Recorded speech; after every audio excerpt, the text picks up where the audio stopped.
श्री कृष्ण के निर्वाण के पश्चात पांडवों को भी आभास हो गया था कि अब उनके भी दायित्व पूर्ण हो चुके हैं, उन्हें भी निर्वाण कर लेना चाहिए। अतः उन्होंने शीघ्र ही गुरुदेव कृपाचार्य की अध्यक्षता में कुमार परीक्षित के राज्याभिषेक की व्यवस्था कर ली।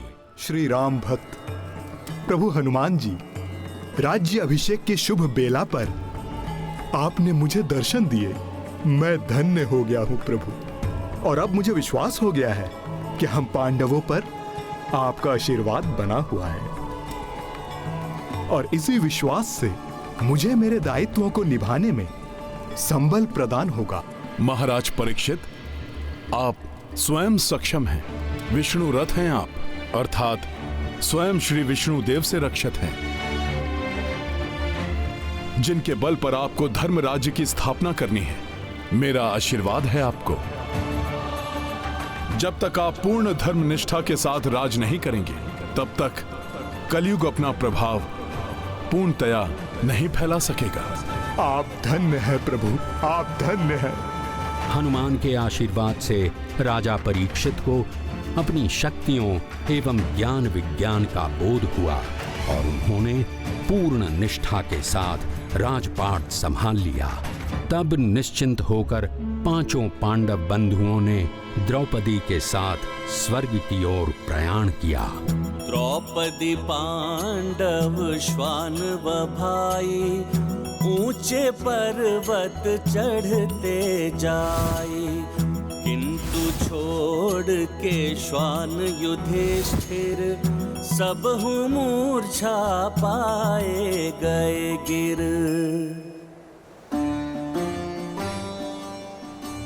धर्मराज युधिष्ठिर, आपका स्वागत है। आप स्वर्ग गमन के अधिकारी हो गए हैं, किंतु आपको अपने साथ आए हुए इस श्वान को यहीं छोड़ना होगा, तभी आप हमारे रथ पर आरूढ़ हो सकेंगे। ये श्वान भी मेरे साथ यहाँ तक आया है, इसने भी मार्ग की सभी बाधाओं और कठिनाइयों पर विजय प्राप्त की है, अतः ये भी स्वर्ग गमन का अधिकारी हो गया है। नहीं धर्मराज, इसे हम स्वर्ग नहीं ले जा सकते। मुझे भी क्षमा कीजिए, मैं स्वर्ग नहीं जाऊंगा। पांडव श्रेष्ठ युधिष्ठिर, श्वान जैसे तुच्छ प्राणी के लिए आप स्वर्ग का त्याग करने के लिए भी तत्पर हो गए। आप इस परीक्षा में भी सफल हो, अतः आप निसंदेह स्वर्ग गमन के अधिकारी हो गए। जहां धर्मराज युधिष्ठिर ने न्याय के लिए सर्वोत्तम त्याग का उदाहरण प्रस्तुत किया, वहीं भूलोक में महाराज परीक्षित भी राजधर्म का पालन करते हुए भली भांति राजपाट संभाल रहे थे। कलयुग का आरंभ हो चुका था, किंतु महाराज परीक्षित की धर्मनिष्ठा के कारण कलि पुरुष को अपना साम्राज्य फैलाने का अवसर ही नहीं मिल रहा था। मैं कलयुग का सम्राट कलि पुरुष हूँ। मेरा समय आरंभ हो चुका है महाराज परीक्षित, किंतु तुम्हारे कारण मुझे धरती पर अधिकार करने का अवसर नहीं मिल पा रहा है। इतनी धर्मनिष्ठा उचित नहीं है, कोई तो अधर्म करो महाराज परीक्षित। कलि पुरुष धरती पर छा जाने का पूर्ण प्रयास कर रहा था। तब कलि पुरुष ने महाराज परीक्षित को लालच देकर छलने का निश्चय किया। एक दिन जब महाराज परीक्षित आखेट के लिए वन में गए थे, तब उन्होंने एक विचित्र दृश्य देखा। ये मृग कहाँ लुप्त हो गया? ये वृषभ कहाँ से आ गया है?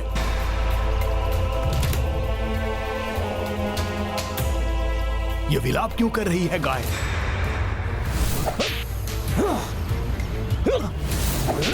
ये एक पांव के वृक्ष को ये दुष्ट इतने क्रूरता के साथ क्यों सता रहा है?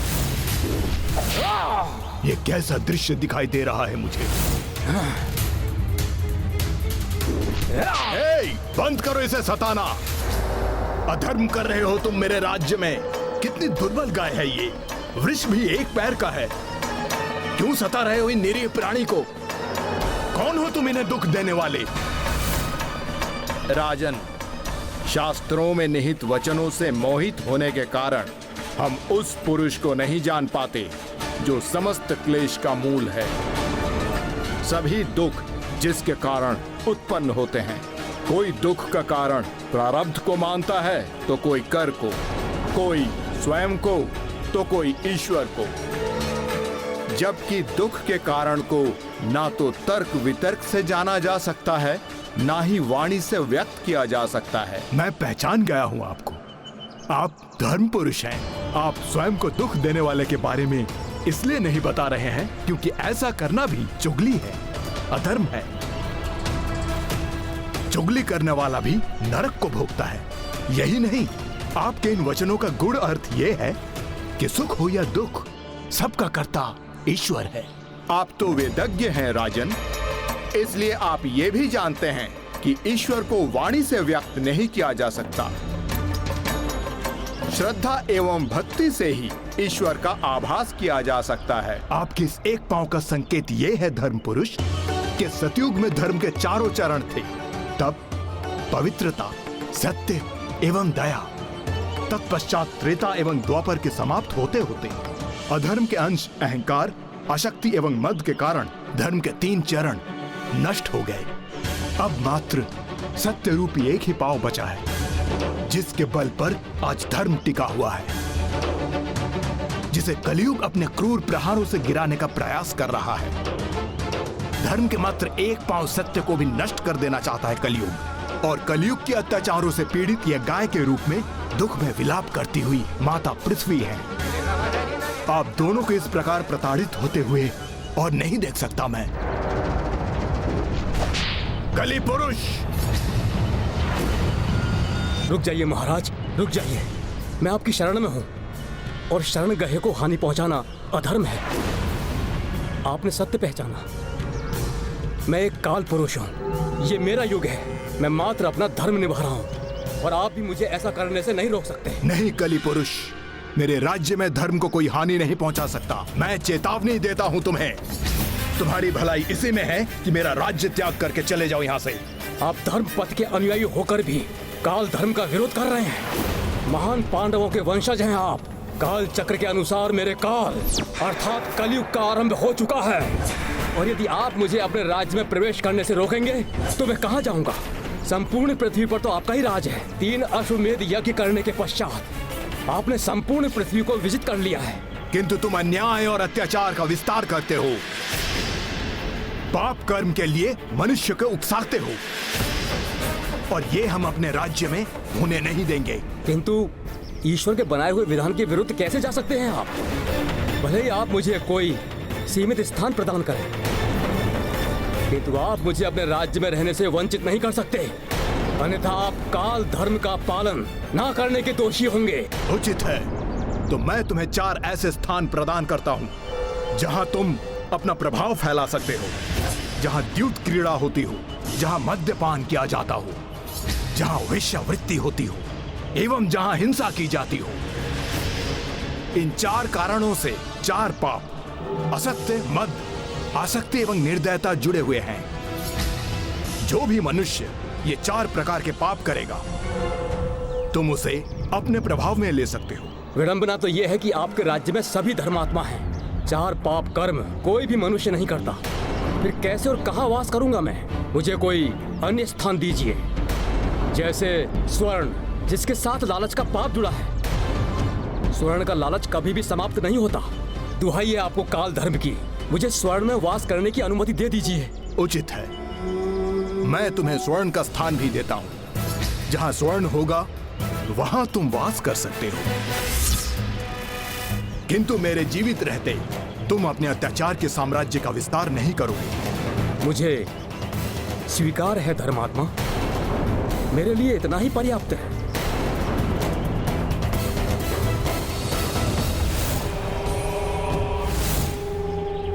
स्वर्ण राजन, स्वर्ण स्वर्ण तो आपके शीश पर भी है।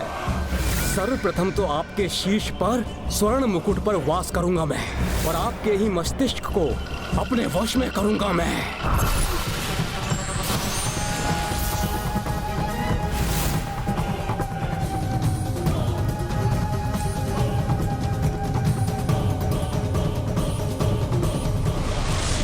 राजन आओ,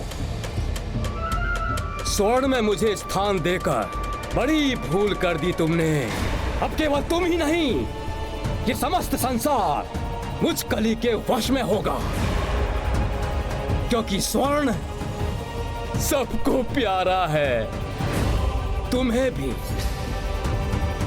आओ, अपने स्वर्ण सिंहासन पर बैठो। धर्म मूर्ति राजा परीक्षित काल धर्म के वश में आकर ये भूल गए कि स्वर्ण तो उनके शीश पर भी है। देह के आभूषण स्वर्ण के हैं। उनकी इसी भूल ने कलि पुरुष को उन्हें सर्वत्र घेरने एवं उनके भीतर प्रवेश करने का अवसर प्रदान कर दिया। बस कलि को प्रतीक्षा थी कि कोई छोटा सा भी अधर्म हो जाए राजा से। एक दिन आखेट के लिए निकले तीव्र प्यास एवं श्रम से क्लांत हुए महाराज परीक्षित महान ऋषि शमीक के आश्रम जा पहुंचे। उस समय ऋषि शमीक गहन ध्यान में लीन थे। समस्त कर्मेंद्रियों से उनका संपर्क टूट चुका था, अतः उन्हें राजा परीक्षित के आगमन के बारे में बोध नहीं हो सका। कलि पुरुष ऐसे ही किसी अवसर से लाभ उठाने के लिए तत्पर था। प्रणाम ऋषिवर शमीक। राजन, तुम इस संपूर्ण क्षेत्र के राजा हो। प्रणाम तो इस ऋषि को करना चाहिए, किंतु प्रणाम तो दूर, इसने उत्तर तक नहीं दिया तुम्हारे प्रणाम का। क्या मुझे तनिक जल मिलेगा आपके आश्रम में? ये ऋषि अपमान कर रहा है तुम्हारा। शास्त्रों में राजा को भगवान के समकक्ष माना गया है, और ये तुच्छ ऋषि उपेक्षा कर रहा है अपने राजा की। ऋषिवर, मैं राजा परीक्षित हूँ।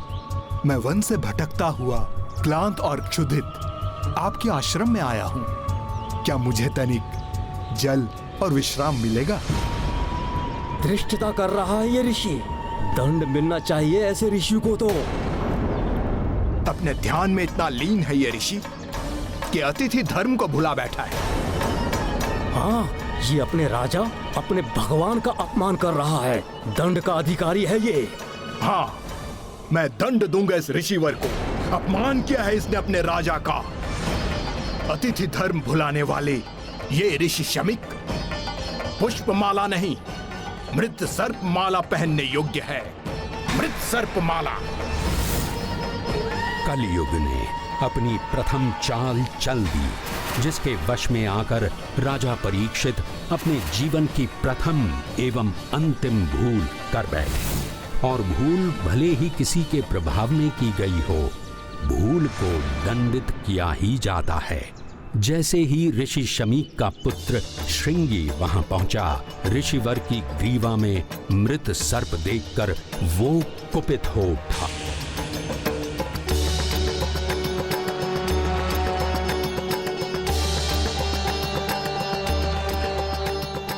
किसने पिताश्री के साथ ऐसी अभद्रता की है?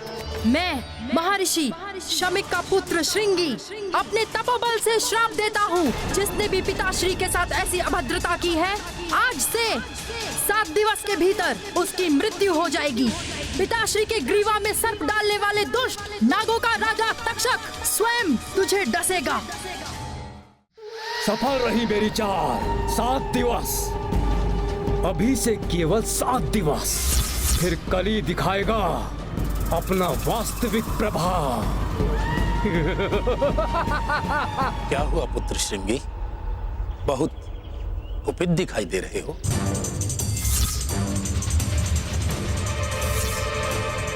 यह तुमने उचित नहीं किया पुत्र। तुम्हें ऐसा कदापि नहीं करना चाहिए था। पापी को उसके पाप का दंड दिया है मैंने पिताश्री। नहीं पुत्र, बिना सत्य को जाने किसी को श्राप देना कभी कभी बहुत बड़े अनर्थ को जन्म दे देता है। तुमने इस श्राप से कलयुग को उसके पाप के साम्राज्य के विस्तार के लिए संबल प्रदान कर दिया है। बिना सत्य को जाने तुमने राजा परीक्षित को श्राप दे दिया। उन्होंने जो कुछ भी किया कली के प्रभाव के वशीभूत होकर किया। राजा परीक्षित इतने धर्मात्मा हैं कि उन्होंने अपने तपोबल से ही अब तक कलयुग को रोक कर रखा हुआ था। सत्य कह रहे हैं पिताश्री। क्रोध विवेक को हर लेता है। हमें क्षमा कर दीजिए पिताश्री। पुत्र, राजा परीक्षित को तो अभी तक ये ज्ञात भी नहीं कि तुमने उन्हें श्राप दे दिया है और श्राप को वापस भी नहीं लिया जा सकता।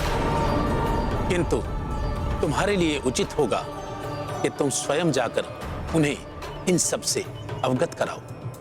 ऋषि कुमार श्रृंगी ने अपने पिता के निर्देशानुसार सब कुछ महाराज परीक्षित को बता दिया।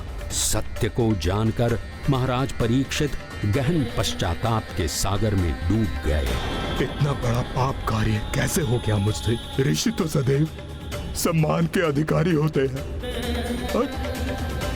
और मैंने अपमान कर दिया ऋषिवर का।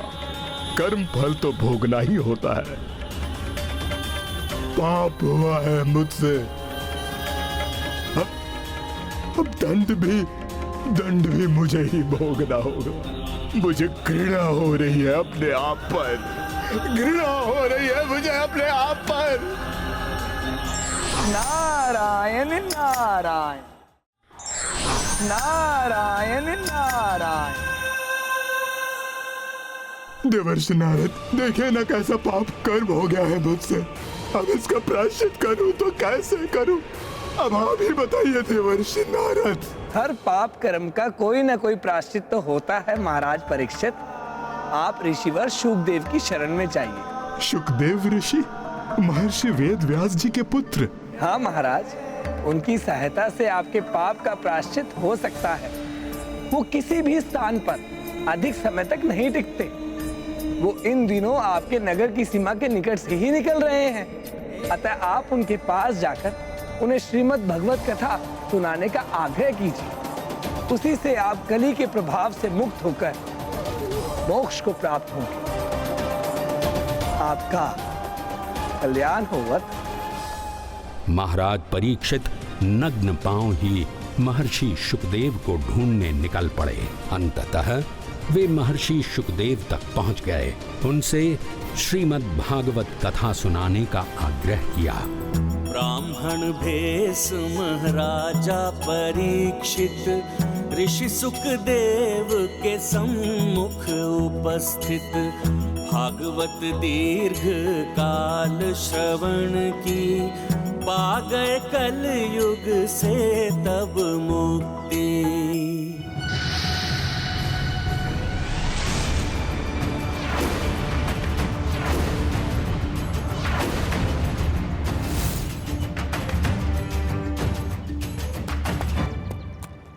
अच्छा है, बड़े ही धार्मिक पुत्र एवं पुत्र वधू हैं। मां का सम्मान करते हुए स्वयं धरा पर चल रहे हैं और मां को अश्व पर आरूढ़ किया हुआ है।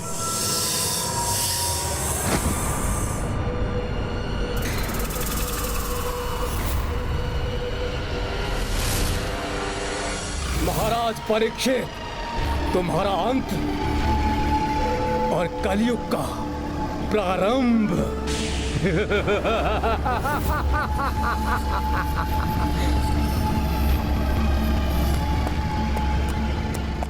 बस बहुत हो गया माँ, अब तुम नीचे उतरो। इस पर मेरी प्रिय पत्नी बैठेगी। तुम ये सामान की पोटली संभालो माँ। ये तो अधर्म है, अर्थात कलयुग का प्रभाव आरंभ हो ही गया है।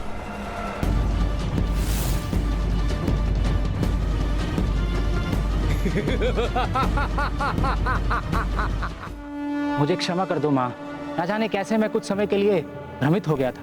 काल का चक्र निरंतर चलायमान रहता है, जिसे कोई नहीं रोक सकता। अतः कलयुग का भी आरंभ हो गया। किंतु कलयुग में भी जब जब पापाचार की अति होगी, भक्तों पर अत्याचार होगा, संकट मोचन महाबली हनुमान की भक्ति की शक्ति से तब तब कली का पराभव होगा। अधर्म और अत्याचार से सदैव भक्तों की रक्षा करेंगे संकट मोचन महाबली हनुमान। ये गाथा है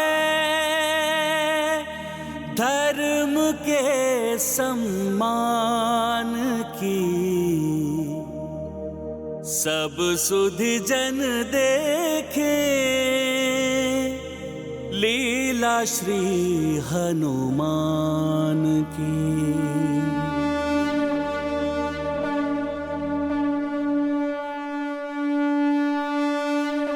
संकट मोचन महाबली हनुमान शीघ्र ही पुनः आएंगे कलयुग में होने वाली अपनी अद्भुत लीलाओं के साथ।